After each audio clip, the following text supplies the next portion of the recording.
Okay, good morning, everyone, and welcome to what is now the 49th edition of the Coffee Microcaps morning meeting. My name is Mark Tobin. I'm the founder of Coffee Microcaps for anybody who's joining us for the first time, and for all our regular listeners and attendees, welcome to this morning's event. Very excitingly, I'm happy to announce that Merriweather Capital is now the official sponsor for our virtual events here at Coffee Microcaps.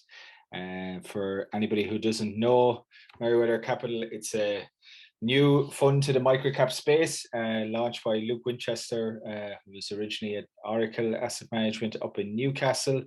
And if anybody wants to find out about the Merriweather Capital Inception Fund, Luke's details are there, and please do reach out to him.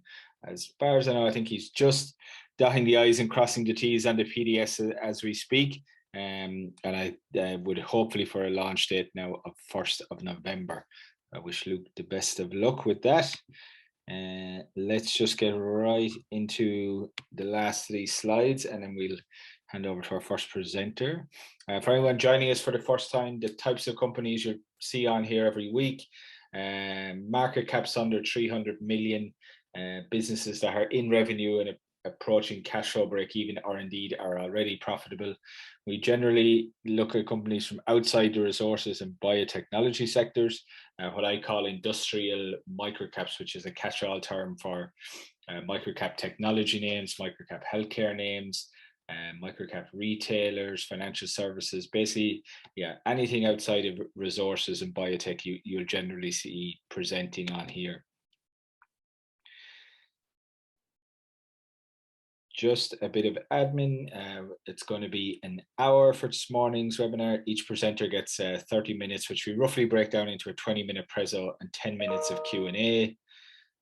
If you do have any questions, please type them in the Q&A box rather than the chat function. It just makes it easier for me to moderate the questions to our presenters at the end.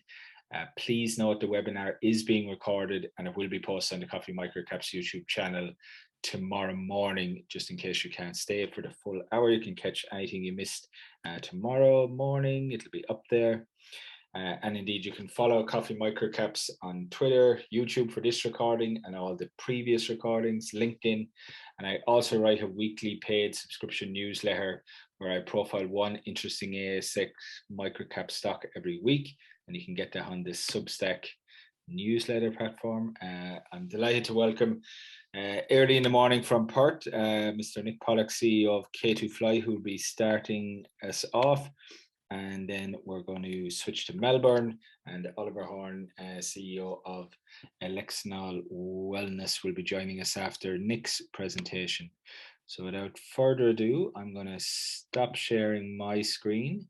And Nick, if you would like to start sharing yours, I'll tell you, I can see it now. And if you just want to go to full screen mode, maybe slideshow mode. I'm in full screen. Yeah, it's coming up now that your slides are, your next slide is appearing on the right hand side. So maybe go to slide. Yeah, try that one there. No, it's still showing up. I can just run on that one if that's easier. Yeah, I think that's might be better because you can actually the screen size is bigger for the current slide you're talking to. So let's go with this up for now. Okay, thank you, Mark, and thank you everybody for your interest in K2fly. I'm Nick Pollock, the CEO of K2fly, and I'm delighted to speak to you this morning about our company. Just a quick agenda for our 20 minutes, a quick update on where we're at K2fly, where we see the industry standing and the issues driving the industry, and our strategies and how we address those issues. So very quickly, I think it's important to note that we are a purpose-driven organisation.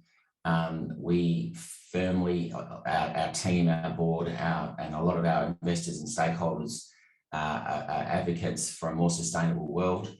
Having said that, we believe that in order to create a more sustainable world, mining is essential for that. That said, we're not apologists for the mining industry as well. And, you know, we are big believers in a better job of transparency and disclosure and the way that mining companies operate within their communities and environments and with their stakeholders in general. We are an enterprise software company and we focus on asset-intensive business industries. So whilst today, you know, going back to Mark's points about we are not a mining company, but we are selling shovels to miners using an old term. So we're a technology company. We focus on enterprise technology, which is less usual in the mining industry. You get a lot of desktop and smaller applications, more discrete things. We focus on the more enterprise things. And we are strong in mining today, but we service other asset-intensive businesses. Quick summary of where we're at. As I've just mentioned, we are a technology business. We're in the software as a service business, which is obviously very appealing to investors such as yourselves, which is that recurring revenue model. We'll talk a bit later about our annual recurring revenues and our total contract values, which we see as key metrics that we measure ourselves by. So we have very, very strong growth in those areas, which is really what one of our key focuses. What makes us interesting in terms of the endorsement that we're receiving from customers, from industry, and more recently from industry funds, is this environmental, social, and corporate governance focus that we have. It's a very, very popular term. I'm sure you're hearing it everywhere, whether it be sustainability or ESG or what have you. It's not something that we take lightly. It's not something we just sort of changed our marketing to get on the back of. What we do is we operationalize that within our customer base. So we're selling them enterprise applications that embed ESG practice, but they're linked to things that they have to do on a day-to-day basis anyway, not just a new idea. So we sell them operational software that they need today, which gives them much, much better ESG outcomes. I'm just going to play a video for you, which gives you some background on that. I'll give it a minute.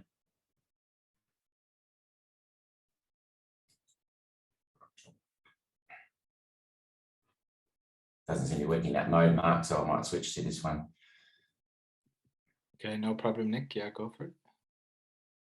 Mining and asset-intensive industries are constantly evolving.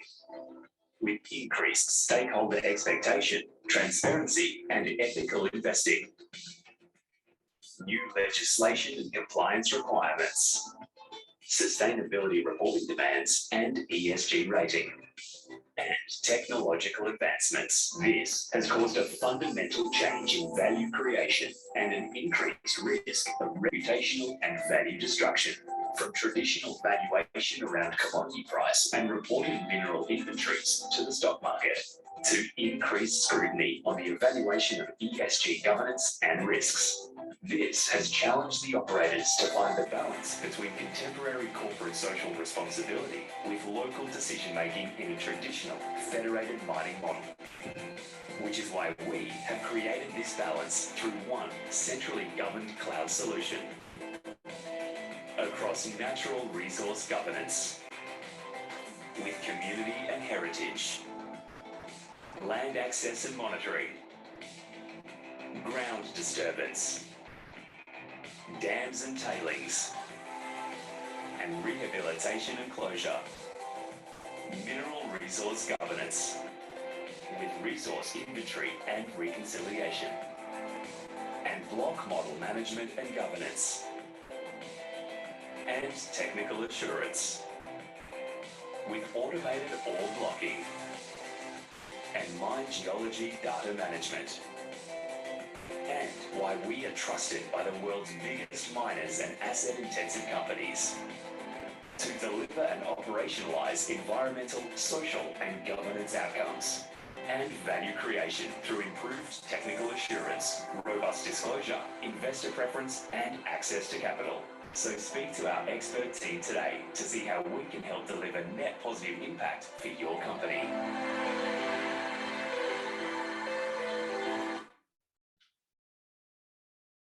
Okay. You still mining,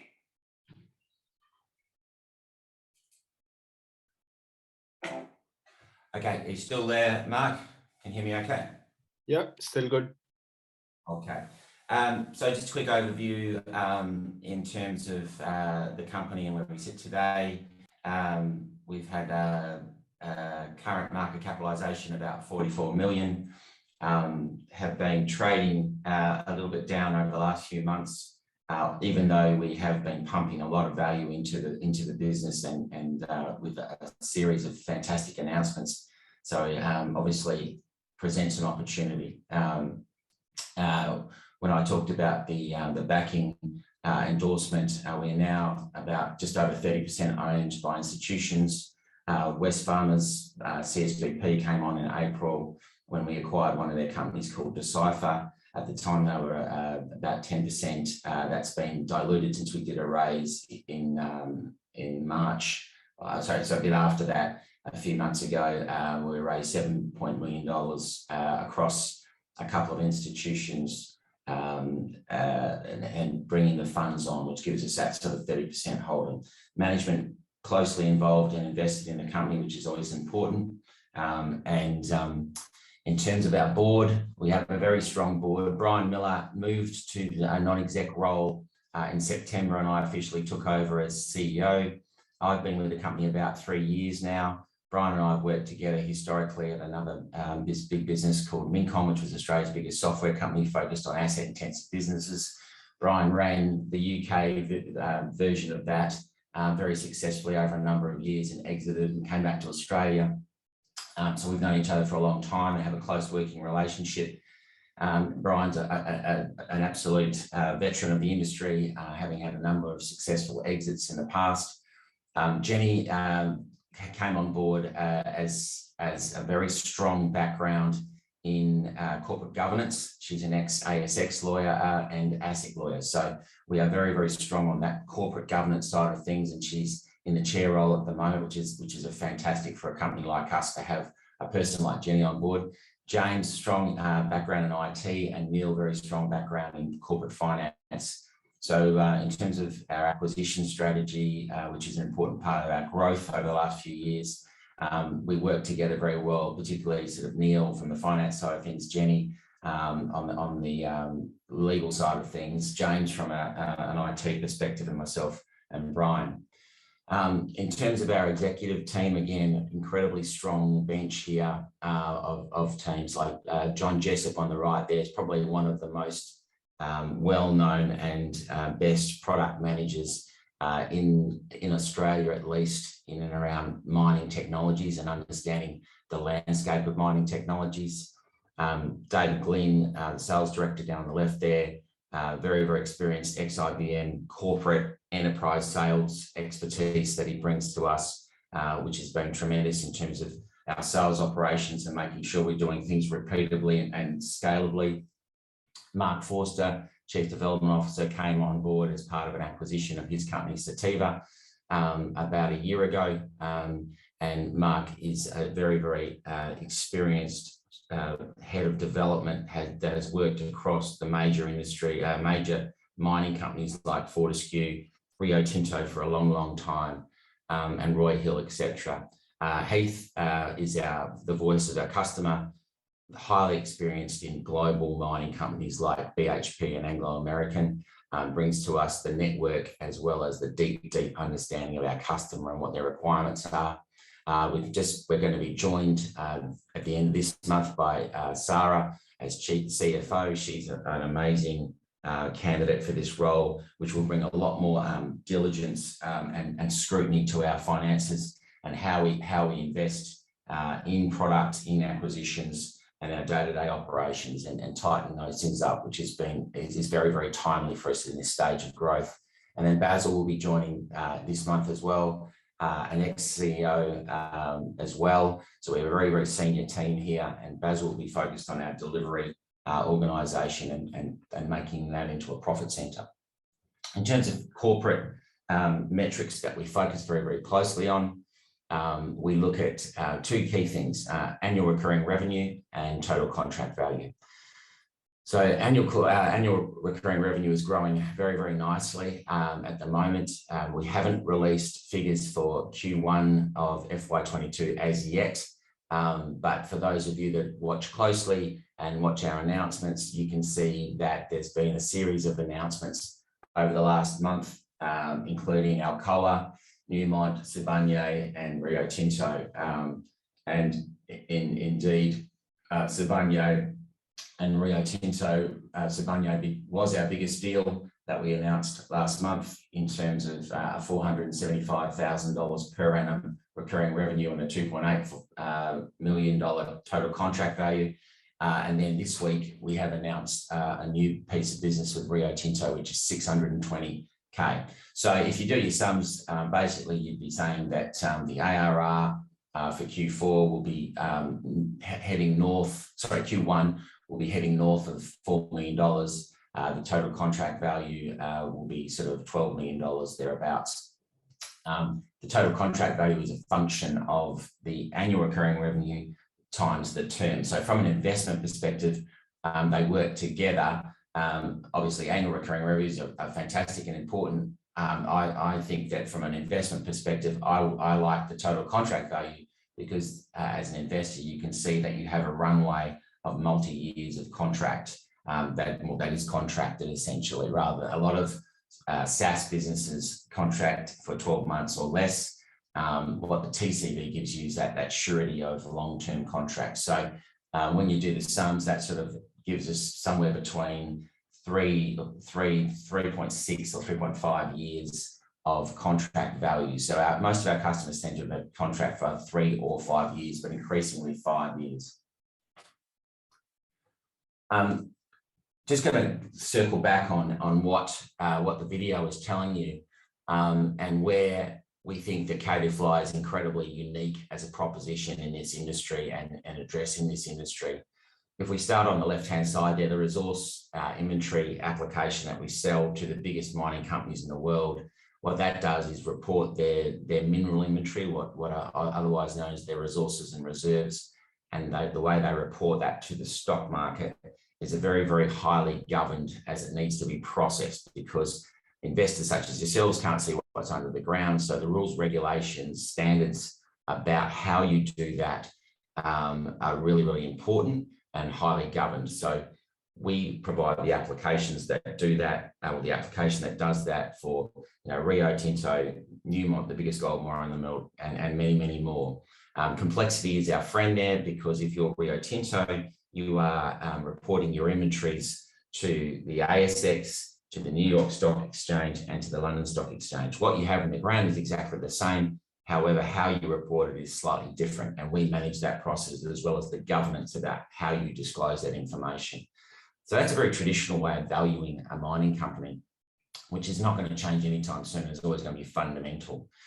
What we are seeing though, and probably what you guys are seeing on a day-to-day basis reading the newspapers, is the increased focus on environmental, social, and governance factors, which is absolutely driving either value creation if you're doing it well, or as we've seen recently from a number of organisations, including our own customers, where that can be that reputational damage can be enormous if you mess up.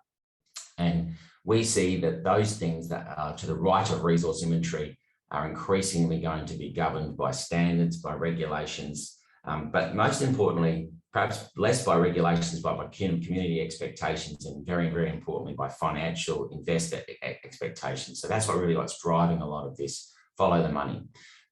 So some examples of that would be, we have recently won the business with Rio Tinto on the community and heritage side, post Juukan Caves, I should stress, to implement our heritage system there, which will be world's best, as you would expect.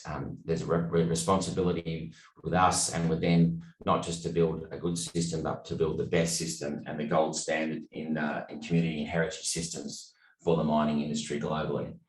Following the disasters in Brazil a couple of years ago at Brumadinho, where tragically 275 people lost their lives, we are now, we've released a tailing system into the market, which supports the standards that are driven by the ICMM and the industry Post that, there's been a lot of focus on industry, on mining companies managing, governing, and disclosing their tailings risk to the market, in a very similar sense to the way that the resource inventory is doing that. So we have built a system that supports the standards, just like we do with resource inventory, and that's key to what we do. We don't create standards, we build technologies that are operationalized and indeed are driven by the industry in order to report, disclose, and govern.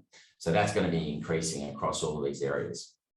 So that's what we think is going to happen. We're creating an industry standard of software that does all of those things.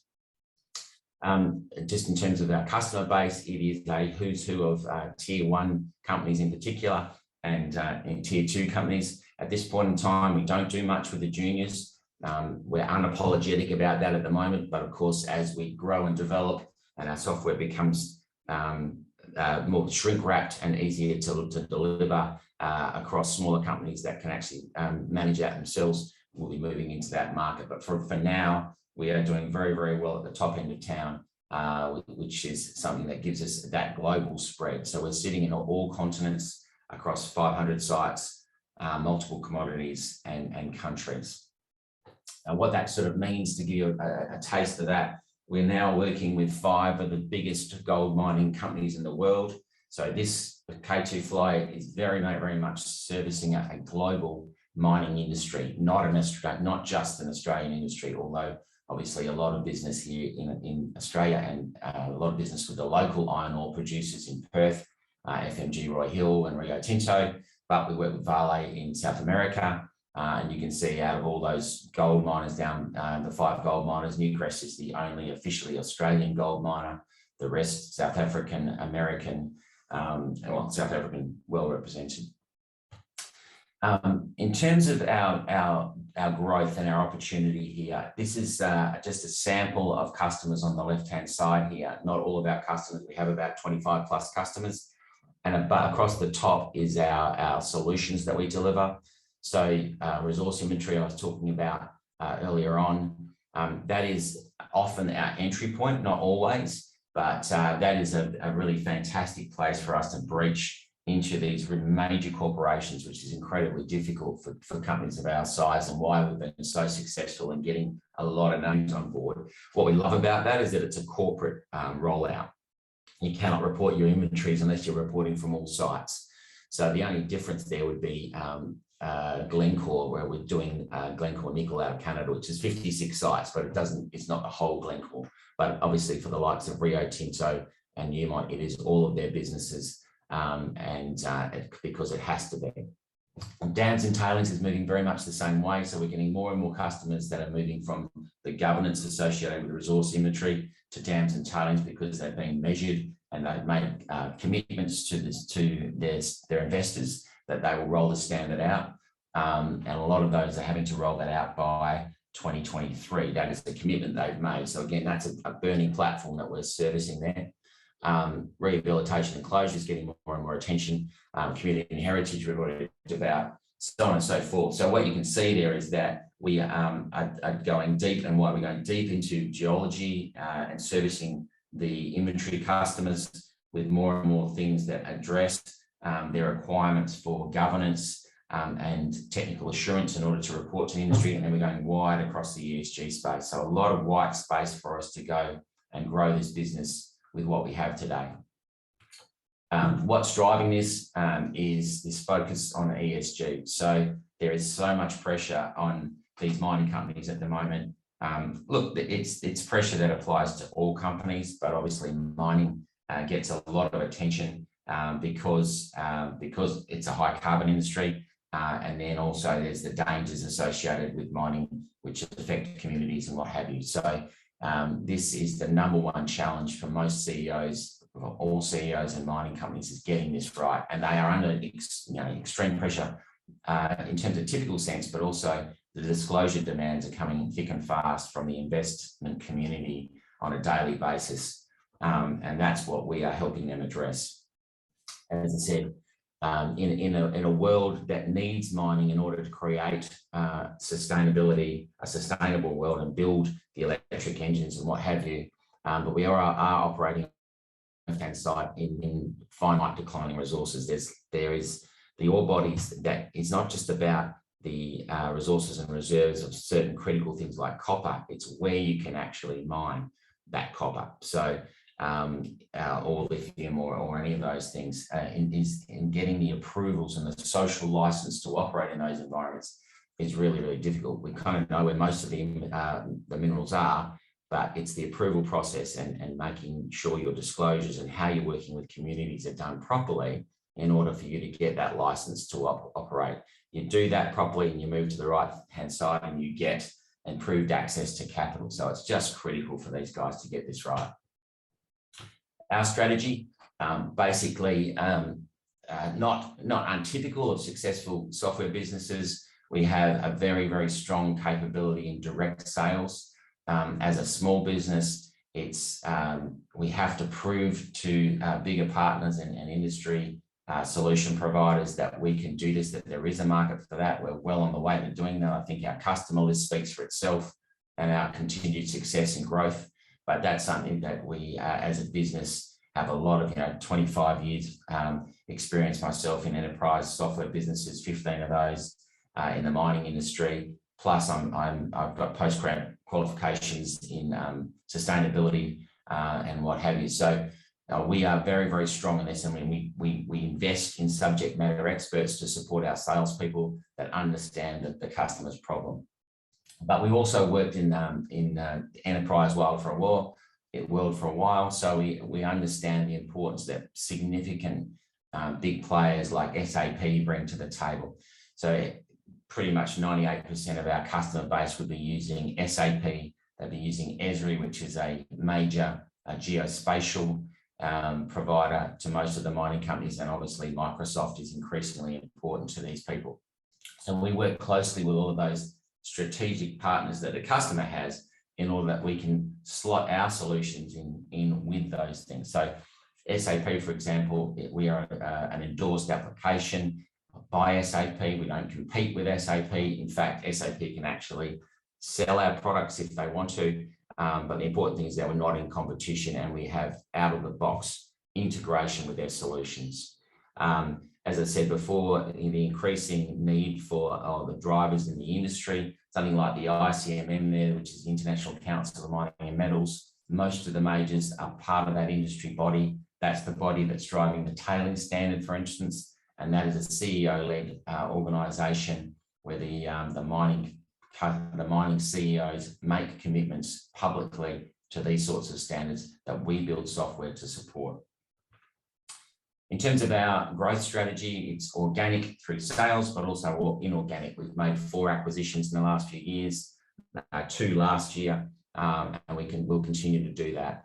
One of the core strengths and differences in this business is the strengths of that executive team and our board in identifying areas within the market that aren't adequately addressed today, or that open areas, like what we call a blue ocean strategy. We've been very, very good at picking things that we know will get better, or the demand will grow. For instance, the resource inventory solution, we acquired that just before the changes to the New York Stock Exchange came in, which required all of those listed mining companies on the New York Stock Exchange to change the way they report. We have a solution for that. We're the only off-the-shelf solution in the world that's providing that solution. Same with the tailings. We could see that there was going to be increased scrutiny and disclosure around tailings. So we went into that market and we acquired Decipher.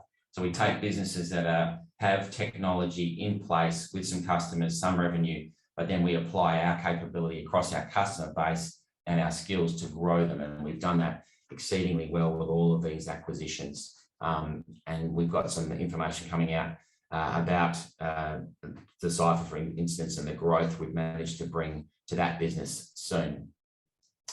We expand the offering, so then we add adjacencies in terms of modules or other acquisitions to those things and expand. And then within the customer base, we land and expand. So we're not after thousands of customers. There's 3,500 mining customers out there in the world. We would probably be focused on the top 100 of those customers today and growing big, a broad enterprise partnerships with those customers rather than getting lots and lots of small customers. How we do that is increasingly through, again, those adjacent solutions modules that we're offering that all are close to each other, generally fitting within that either deep geology governance or wide environmental, social and governance. But also, and a lot of these things are becoming increasingly operational. So operational things like the ground disturbance on the right-hand side there, which is our biggest revenue generating single business that we do, say, for Rio Tinto now, and we do for Fortescue. Big chunky pieces of technology, enterprise technology, where hundreds of people are using those on a day-to-day basis, but they are contributing to their social license to operate by making sure that things are being managed, governed, and audited correctly in the way they operate. So you can see, if we start on the left-hand side, the resource inventory solution is a really nice solution. It's basically sort of average price about $120,000 on average, but up to sort of $250,000 to $300,000 for the bigger guys. And then we're adding different things along in that land and expand strategy, such that we can build clients that are in excess of $1 million ARR today, but looking to grow that over time. So that's an example on the left-hand side there of how we would grow a business, and it's actually based on real experience, not just made up. So we have in our announcement this week with Rio Tinto, they are now using 5 of our 9 solutions, for instance. So that's a typical path for us about how we go and grow those customers. So talking about our addressable market today, this is just mining only. We definitely see opportunities within oil and gas and within other land-intensive business, whether that be utilities, linear utilities, agriculture, etc. But definitely just focused on this market. As I said, tier 1, which is the majors, and then the tier 2s. So there's probably 13 majors out there at the moment. We have 5 of those as customers already. That doesn't mean we've sold them everything, by the way. There's plenty of growth in that land and expand that I'm talking about. Big fat section in the middle where there's 163 that we're targeting. I think our smallest customer at the moment would be just over 1 billion in market cap. So that gives you some idea of where we play, up to the biggest. And obviously on the tier 3 side of things, the juniors, we are not terribly focused on that at the moment, but we will become over time. For instance, we're just releasing our new version of the resource inventory solution, which is a completely new version, and that will allow us to address smaller companies and get a bigger market share of that and increase our moat. So just in, I guess, a conclusion and wrap up, a couple of key points there. Clearly strong sales. Our sales growth is phenomenal at the moment. We are growing that annual recurring revenue and total contract value at about in excess of 90%, 80% in the ARR and over 90% in TCV, which is great for a company like us. We will continue to grow that organically, but also inorganically through acquisitions that we've been successfully doing. We have a great pipeline of acquisitions in order to continue that inorganic growth as well. And clearly there is massive community and finance expectations driving the demand within our customer base for our solutions. So I'll basically wrap it up there, Mark, and take any questions if that's appropriate. Hi, Nick. We're running a little bit over time, so unfortunately we won't have time for questions, but I would just encourage people to email Brian there. If anybody has those questions, we unfortunately won't have time to get to them today. But thank you very much for that. And yeah, we'll keep an eye out on all things K2fly over the next quarter and the rest of FY22. It sounds like you've got a hell of a lot going on. Thanks, Mark. Okay, if you want to stop sharing your screen, please, Nick. And I know Oliver is waiting very patiently for us in Melbourne. Oliver, if you want to start sharing your screen. Yeah, I can see the cover slide of your presentation now, Oliver. You're good to go.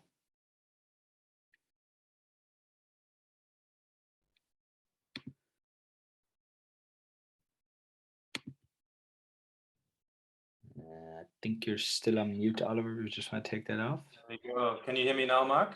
I can hear you now, Oliver. That's great. Fantastic. Good morning, everyone. Hope you're all having a good start to the day. So my name is Oliver Horn. I'm the Global CEO for Elixinol Wellness, and I'm going to give you an overview of the business that we're in, which is basically a hemp business.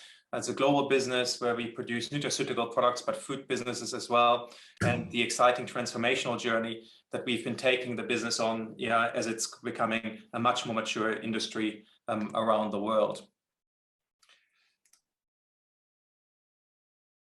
So in simple terms, giving you an introduction to the business, we are a publicly listed company here on the ASX, floated 2017. Currently, market capitalization is around $33 million as of as of Monday, the 4th of October. And our revenue for the first half of the year was nearing the $5 million mark. We fundamentally have two aspects of the business and two business units. One is the Elixinol business, which is really a CBD business, and I can explain what CBD stands for later on. And that is really founded in Colorado, in the US, and has been established since 2014. So very much first mover in the CBD industry. And our brand is very well established, has a wide reach, is nationally distributed, and has a really good customer following. The second part of our business is our hemp foods business, Hemp Foods Australia, again, established over 20 years ago when hemp was still not legalized at that stage. And we've been really the company probably who's put hemp on the map in Australia with the #1 company. The business is located in Byron Bay, and we have a production facility there and employ around 12 people. Globally, we are around 50 people, the majority based in the US, and then sort of 20 people in corporate head office and here in Australia, plus Hemp Foods Australia in Byron Bay. Our key pillars for our business, as this is a maturing industry that comes sort of out of that gray zone and has only been legalized recently, is really becoming a brand that is, has a heritage brand. We have over 25 years in the industry. We pride ourselves on the quality and the efficacy of our products. We're not one of the new kids on the block who's trying to cut corners and be opportunistic. And very importantly, we're creating a business around a natural and a sustainable resource. And it's really important for all of our employees who come to work every day. Here you see a quick snapshot of the two parts of our portfolio, the Elixinol brand. On the top left, you can see it's really a nutraceutical CBD brand. And CBD is at the core of our products, but our secret sauce really is that we work with other active ingredients that have clinically proven health claims, and we create pretty potent and complex formulations for certain indications for consumers that really have a significant improvement or impact on your well-being. The products are predominantly sold around the Northern American market. So the US is our stronghold there, but we also have a small base in Europe as well. But US is really where the CBD market is significant and sizable and growing. And then on the left-hand side, you see our hemp foods portfolio. We do really everything in the food section that has to do with hemp. So we do hemp seeds, hemp gold, oils, we do proteins, we do bread spreads, but also nutraceutical supplements like hemp oil capsules, seed capsules, hemp flour. So of the widest range of hemp products really here in the Australian market. Our vision for the business is to create a healthier everyday life through the power of hemp and plant-based products.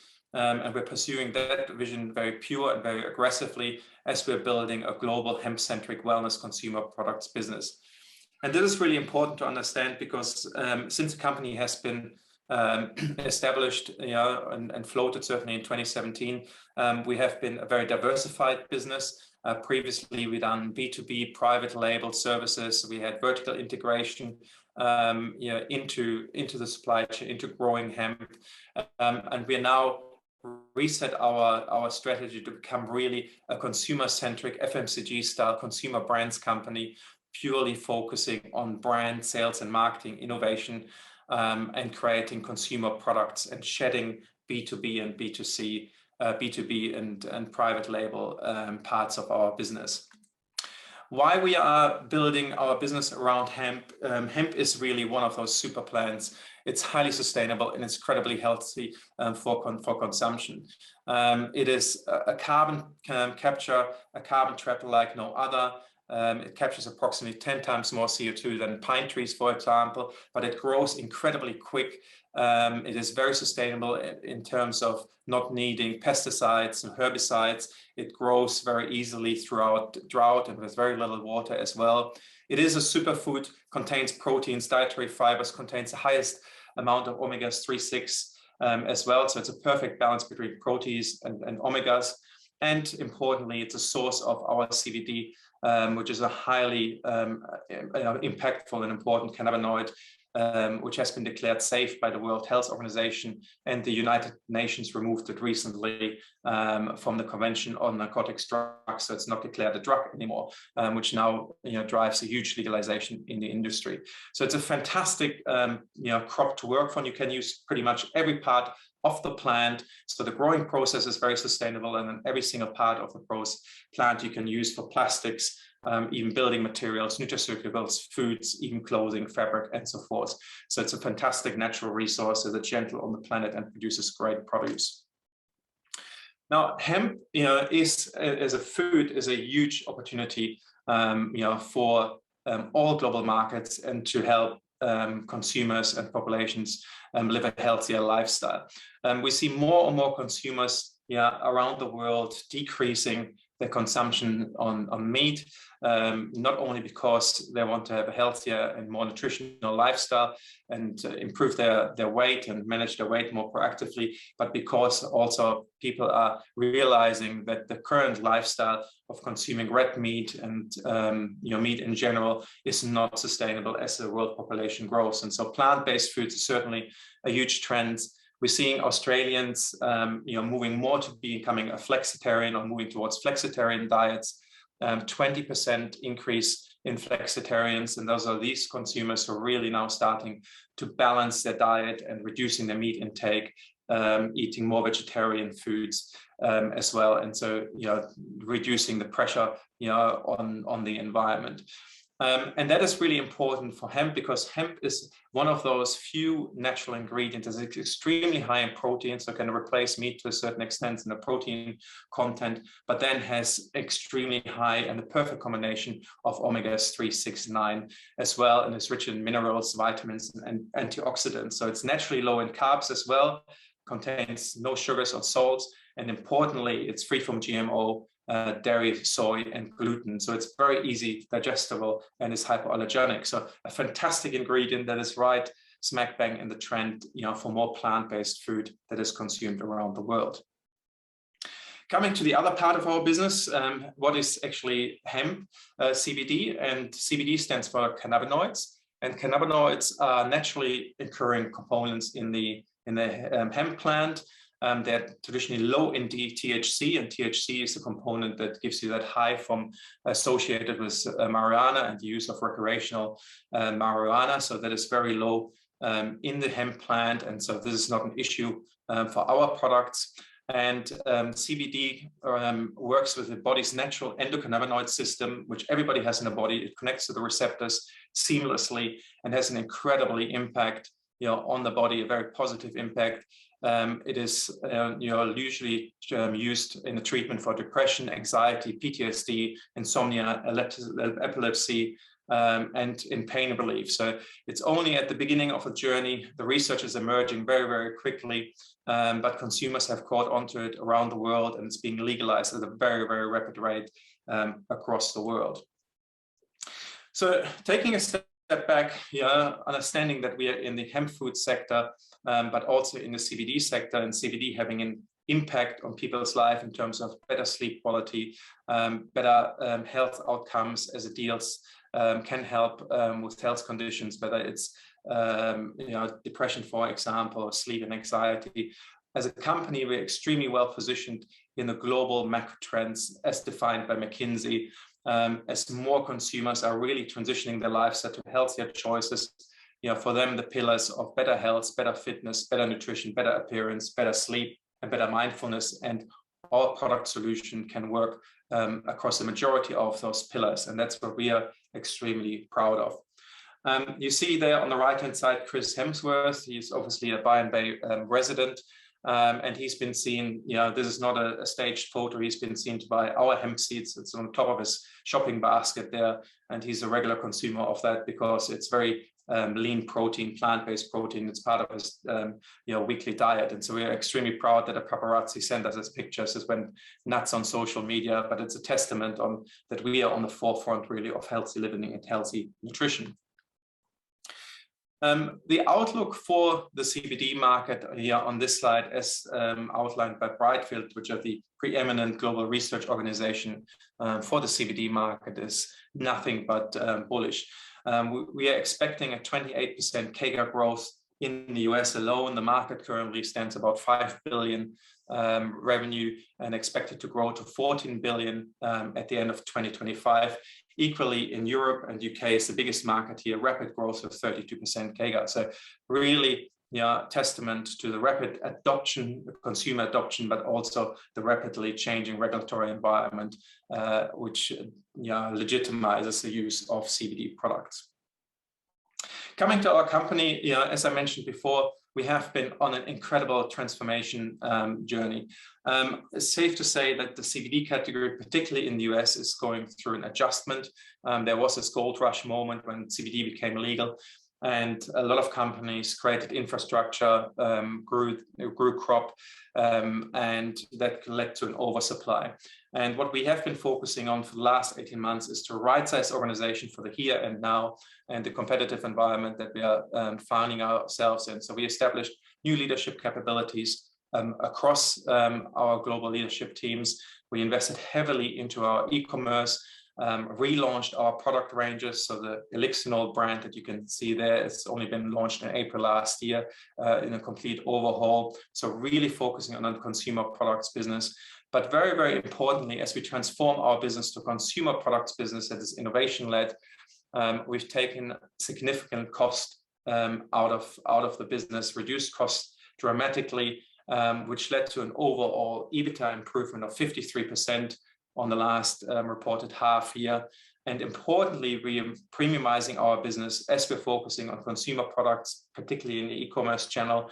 Our margins are now tracking at 52%, up from 37% in the first half of 2020. And that trend is certainly something that we are continuing to nurture. Our Australian business, Hemp Foods Australia, in the last quarter or in the second quarter of this reported year, has been growing by 19%. Our US business, which has been subdued due to COVID and the industry consolidation, has shown a 4% growth profile, Q2 over Q1. And crucially, we have now new leadership across the business, to perpetuate this momentum that we are seeing now as we're coming out of the COVID environment. This gives you a quick overview on our financial highlights. You can see on the left-hand side how our EBITDA position is rapidly improving, namely through those measures of cost out, improving profitability, and focusing on high profit categories. So you're seeing that our H1 EBITDA result was still negative 7.1, but it's absolutely heading in the right trajectory. We reduced costs by 44%. And on the right-hand side, you can see our revenue performance half on half. We're tracking in the first half at 4.8 million. And the blue bit, which is the biggest contributor to our revenue decline, is really our retail business in the US that has been impacted throughout the first half of the year severely by COVID. But despite all that, we are remaining extremely well funded. We had $19 million cash in the bank at the end of the first half. This gives us more than 6 quarters runway on the basis of the current revenue that we had in the first half. But that is obviously not including any improvement that we are necessarily planning for as we grow the business and our new products come to the fore. In terms of our P&L shape, and you can see here, the key metrics, 4.8 million revenue. It's a 40% decline, admittedly, versus the first half in prior year. But very importantly, our gross profit down to 2.5 million from 3 million, only 17% down, due to our much improved margin. And our operating expenses are reduced by almost $8 million from $18 million down to $10 million, as we're optimizing our cost base and continuing to do that.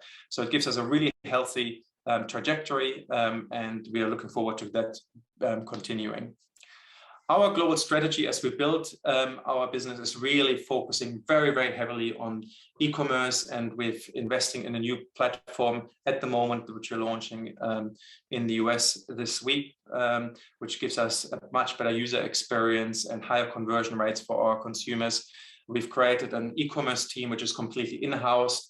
That means art director, social media content, copywriting. We've all taken it in-house to be agile and produce fresh content every day. And that is driving great results for us. Importantly, at very high margins, our e-commerce channels are driving 70% plus margins, which is very, very healthy for us. So e-commerce and becoming a digital native business continues to be one of our key pillars. Then the second pillar for us is broadening our national retail distribution in all regions. As hemp and CBD becomes more legalized and accepted, we're talking to all major national retailers. Woolies, we now in Woolworths, and we have been since the beginning of this month. We are also in Coles as well. In Costco, and we're having conversations with Coles as well. So very heavy drive into national retail. Thirdly, innovation. We need to be an absolutely innovation-led company, and I'll show you on the next slide what we're doing in that. But we want 10 to 20% of our revenue annually coming from innovation to constantly fuel growth at premium margins. And fourthly, very important, we've become extremely good at it, is improving our profits through business optimization. We're moving to a completely capital-light model where our supply chain is completely outsourced in the US. We're completing that throughout the first quarter of next year. That gives us significant cost savings further to improve our EBITDA position. So constantly managing our cost base is part of our standard discipline. This gives you a quick overview of our new product development initiatives. Under the Elixinol CBD brand, arguably one of the most credentialed brands in the US. We just launched our pet wellness range. Pets in particular that are suffering from anxiety, but also older dogs who are having mobility issues are benefiting greatly from CBD. So we launched a dedicated pet wellness line just in September last month, which is off to a great start. At the end of this month, we're launching zero THC products. And again, I mentioned THC is the compound which has the hallucinogenic effect. These products have zero THC, not even low levels, and that is particularly for frontline workers, athletes who get tested, who want to be absolutely sure that they're not offending anyone. So that range is being launched at the end of this month, and then we're working already on exciting new launches in the new innovation pipeline, particularly for beauty, mental wellness, mobility, immune health, and we're also working on fast absorption technology that gets the CBD active and compounds into your body much, much faster than anything that's currently on the market.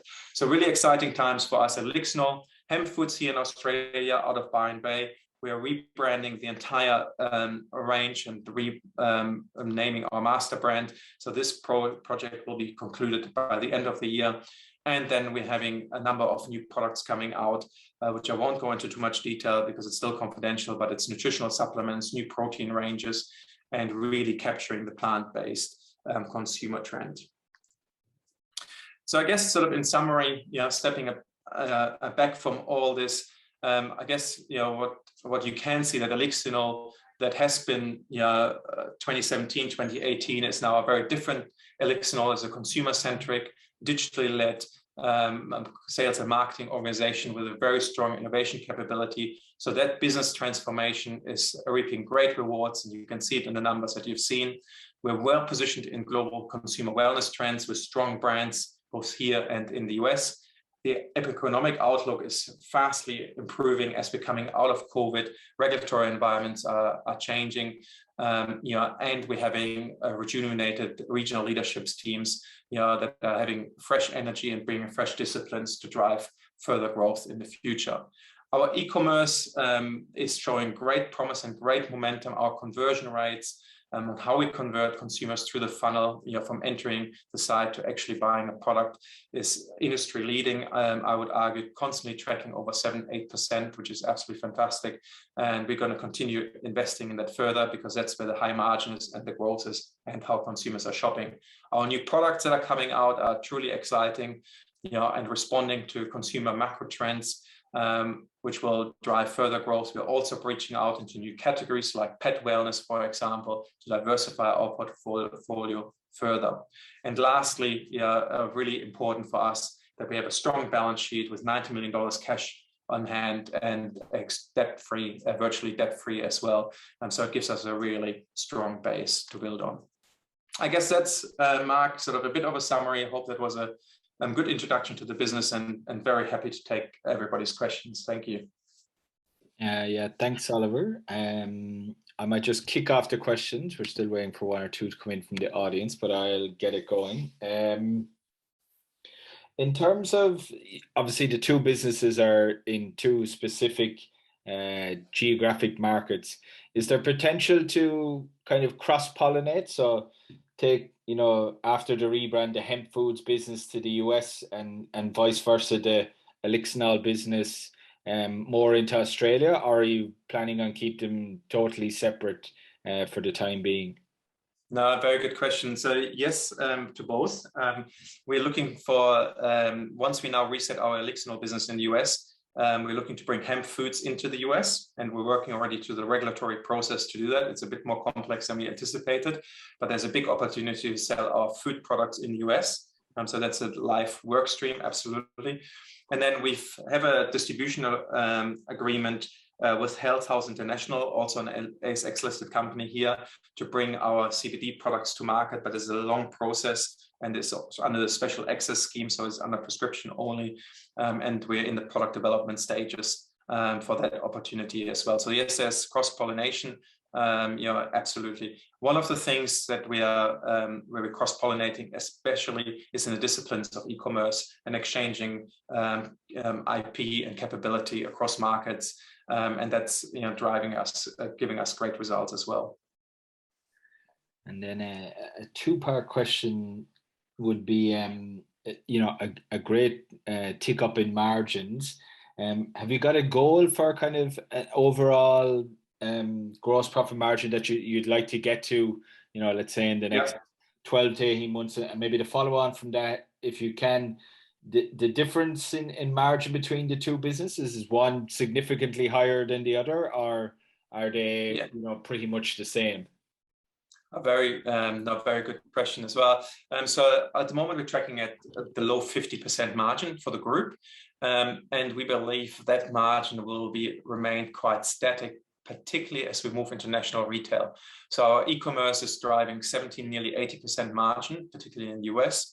But we are expecting significant growth from the retail, national retail channel, and that comes usually at a lower margin rate of 40 to 50%. So I think we're going to see our margins sort of remaining pretty static at that 50% level, but significant revenue growth. So that's one. And then in terms of categories, nutraceuticals in the US, where we are operating, you should be expecting, on average, sort of a 60% margin profile. We are tracking well above that. We're tracking over 70, and that is sort of the standard in the US. But I expect that to sort of come into 60 as we go into national retail.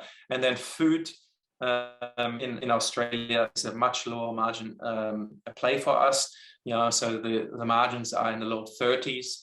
And we sort of improved that, as you can see from our financial results, by 4 percentage points, from 27 to 31 now. And I think that's where we're going to be as well, as we're going more into the majors as well. So think about food around low 30s and mixed mid-60s nutraceuticals in the US.